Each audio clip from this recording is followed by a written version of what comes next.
We were pretty heavy. It's going to get heavier. Say that one more time. You're touching on a lot of very important points. I'm going to get this cat out of here. Like, hopefully that works. I don't think it'll work.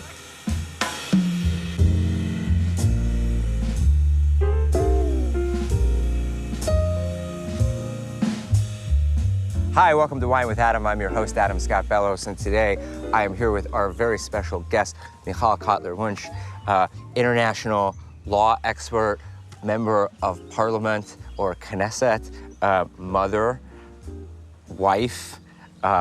What else are you? How many hats do you wear? You're in the middle of finishing your PhD as well. I am. Fighter of human rights, fighter for immigrants in this country. So I'm also, in addition to all that, in terms of the multiplicity of my identities, and thank you for that wonderful introduction, because I think that that's really important. That's my introduction of you without notes. So having all those identities, and I am also a Jew, and I am a Canadian, and I'm an Israeli. So I'd like to let everybody know, today we are doing Wine with Adam from Hanaton at the Jezreel Valley Winery, and we are going to be enjoying the Jezreel Valley Adumim, which is 60% Syrah, 25% Carignan, and 15% Argaman.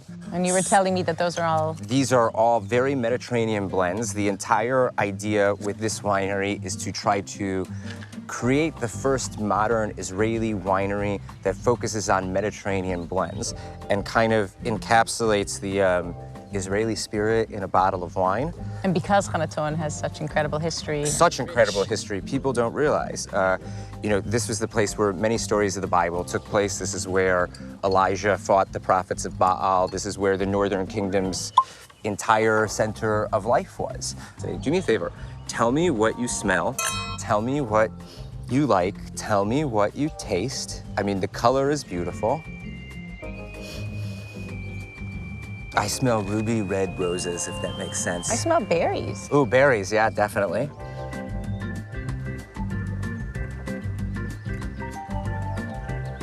It's good. It's really good. It's really good. Sounds dry. I'd like to kind of have your take on like what it was like to grow up with, you know, your mother was the assistant to Menachem Begin. You were there when Begin left the opposition and became prime minister. So when you're surrounded by the types of people that achieved these types of things, I would assume it had to have had a ridiculously strong impression on you. So first of all, I'll tell you that it's very, very humbling as to what it's like. I was raised as an only child in the 70s in Israel. That wasn't the simplest thing. And the first heroine of the story is actually my mum. And she was indeed the parliamentary secretary for the Likud party and Begin's secretary, legislative assistant. And before he became prime minister, before the night of what's known as the Mahapach, the overturning of the government. הטלוויזיה הישראלית מעריכה כי תוצאות הבחירות לכנסת התשיעית יהיו כדלקמן. אנא התבוננו עימי בלוח הנמצא כאן מצד ימין שלי, לוח עם עמודות. מחל, על פי התחזית של הטלוויזיה, לא יותר ולא פחות מזה, מחל ניצחה בבחירות וקיבלה 44 מנדטים. כן, כנראה לא פחות מאשר מהפך. אנחנו בשעה זו. באיזה סגנון אתה מתכוון להיות ראש ממשלה? סגנון יהודי טוב. He was the leader of the opposition, and he was a fierce leader of the opposition.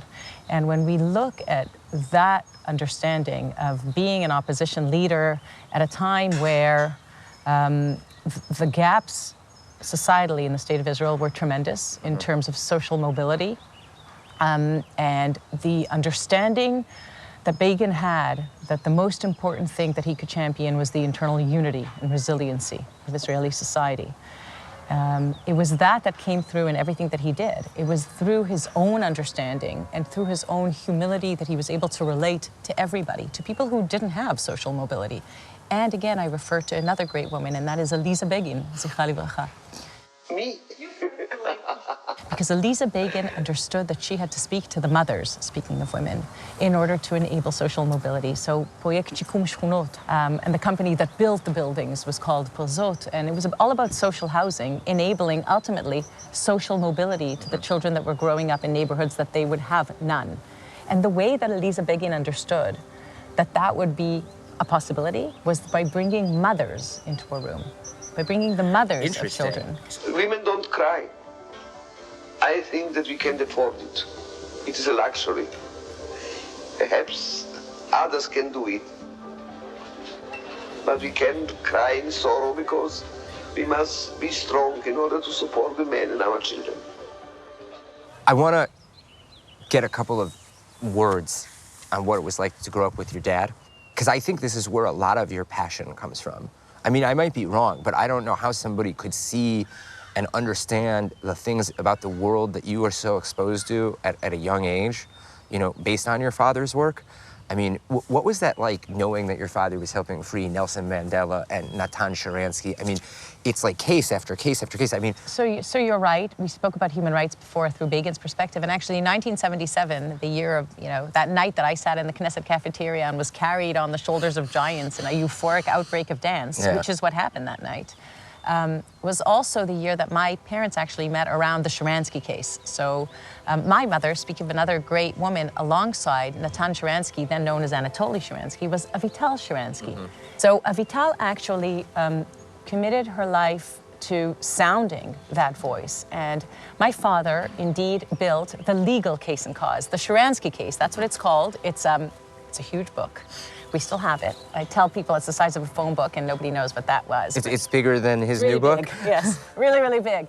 Thousands of pages, and it went to every head of state. Wow. And the Sharansky case and the case and cause of Soviet Jews in general, and at the time, of course, Ida Nudel and, you know, many others, was important in the sense that it made the world realized that there was our personal responsibility for what it is. It's not just theoretical, right? International law is not something that is theoretical, that we've created to, you know, enable a relationship between countries and understand what the laws of war look like when we have war, which is, you know... How would you define international law?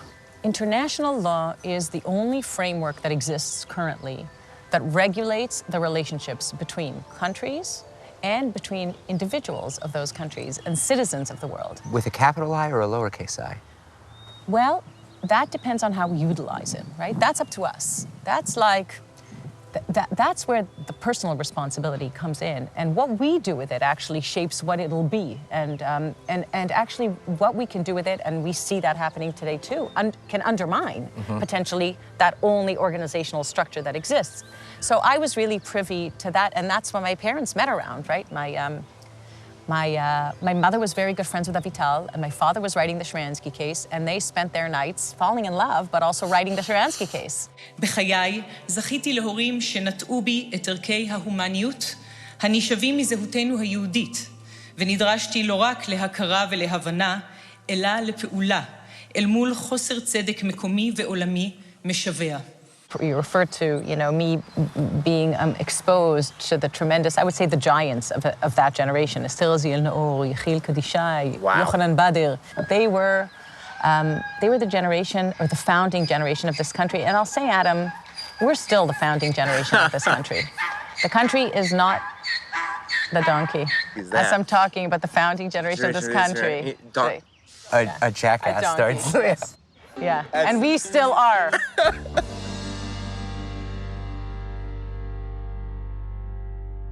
Double standards are a common theme with you. You fight double standards in the ICC, on social media. You've addressed the heads of Twitter and put them on. You actually said it's okay to call for genocide, but it's not okay to provide political commentary, and their response didn't answer your question. You made global news when you did that. It was on CNN, it was on Fox. Actually, local news didn't cover it. Not even a little bit. Yeah. We had these 4 hearings in the Knesset, which did make it across the ocean because we engaged with the digital platforms on the imperative to, first of all, define a problem in order to combat it, right? Again, I said, I'm a big believer in definitions. If you don't know what it is, how are you going to combat it? And there is, lucky for us, actually an internationally accepted definition for anti-Semitism, the IRA working definition. So IRA does something which we need to understand very deeply. It converges, you know, older forms of anti-Semitism that we're more familiar with a new form of anti-Semitism, which is anti-Zionism, right? In that IRA actually includes what's known as the 3 Ds.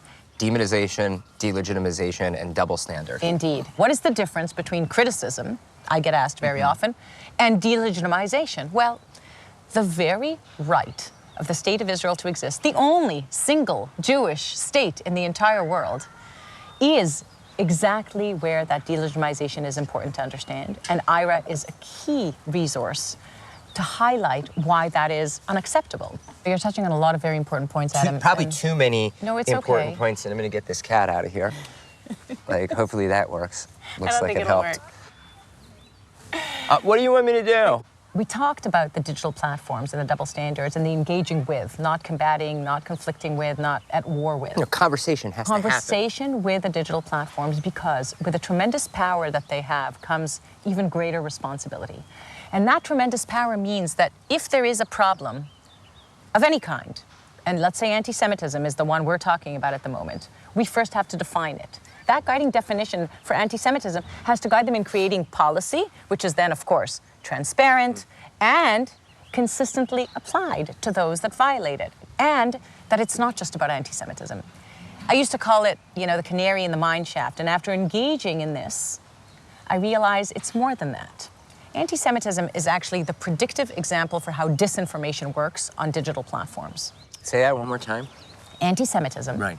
is a predictive example for how disinformation of all kinds works on digital platforms using technology, right? The algorithm that identifies what your echo chamber is going to look like knows to create exactly that. It knows to find what I call lacunae, gaps in the law. It's an ever-existing gap because it's math. It's an ever-existing gap that enables disinformation of the kind that we saw affecting January 6th on Capitol Hill. The greatest part about it is we as legislators don't necessarily have the technological understanding. But now that we've engaged with a technology that is available, it corroborates the hunch that we can actually trace this. We can actually track this. Right. And in that sense, we come empowered to the engagement with the digital platforms and as legislators with creating solutions, because humanity has been here before. And that's not to say necessarily that we believe that it should be removed, but it definitely needs to be flagged as anti-Semitic content and utilized in educational ways in order to understand what anti-Semitism looks like. We have to can we take a minute just to decompress for a second and maybe it gets a little bit lighter, because we were pretty heavy. It's going to get heavier. Like we need to have It's gonna get heavier. We need to have the lightness of wine with Adam. We're being so serious. You have an understanding of Jewish peoplehood that isn't of your generation. I feel like it's of my generation. Yeah. Like, if that makes sense. What's that? Like, Really? How do I That explain makes this? me feel better. No, it should, because I don't hear people your age speak about being Jewish the way that you do. You know, very few people. But like, the biggest thing for me when I was in college is that there aren't any leaders that are inspiring.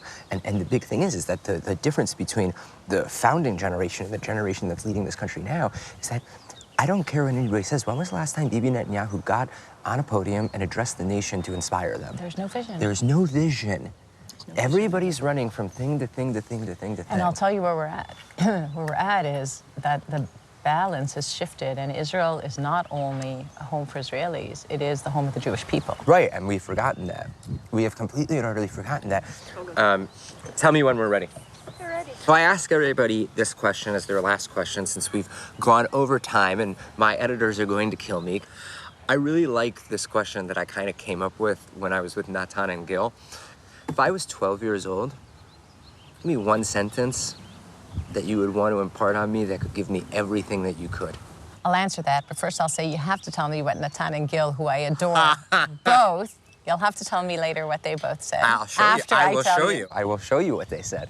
At the end of the day, and all my kids are older than 12 already, but I would say that the most important thing, and I say this to teens and to university students all the time, is listen to your inner voice and seek knowledge. That is harder and harder to make available to people because we live in a digital reality and in echo chambers. So seeking knowledge is the ability to actually formulate your own opinion. And we spoke about the dangers of living in echo chambers and safe spaces and trigger warnings, and we could talk a lot about that. Seek knowledge on your own and create the ability for yourself to form your own opinion and then listen to your inner voice. Because you do know, and you have the ability to think, and you have the responsibility to think. And again, if there's anything of Rabbi Sachs's legacy, and we talked a little bit about this before, that was not, it was not superhuman. It was very human. It was about seeking knowledge so that we take the responsibility we have to formulate our own opinions and are able to listen to that inner voice and champion what we believe in. That's what I would tell you at 12. Wow. That was damn good. But you have to tell me what Gil. That was damn good. I'm sure Gil and Natan said something So I wanna thank you for joining me for Wine with Adam. It's an absolute pleasure to have you. We're obviously gonna have to do this again, and I look forward to getting to continue to work with you and speak with you and learn from you. And it's Wine with Adam. We're at Jezreel Valley Winery drinking the Adumim, Michal Cotler-Wunsh. Have a wonderful day. L'chaim.